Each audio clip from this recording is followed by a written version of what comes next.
Tingnan po, unang kronika, 23:30 po.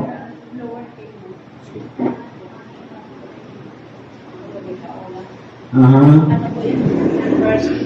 23:30 eh.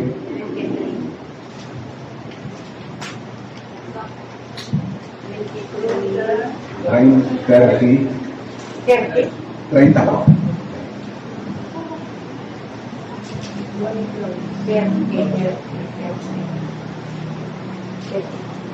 Bumagat hapon, haharap sila kay Yahweh Umagat hapon. upang magpuri at magpasalamat. Yes po, umagat hapon. Nakita niyo po, di ba?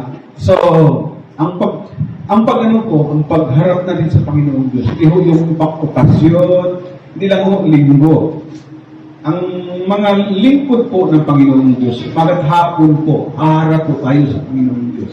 Kaya nga, yung umagat hapon na yan, hindi talaga tayo binigyan ng pagkataon ng Panginoon Diyos na madala tayo sa kasalanan, matangay po tayo sa puso.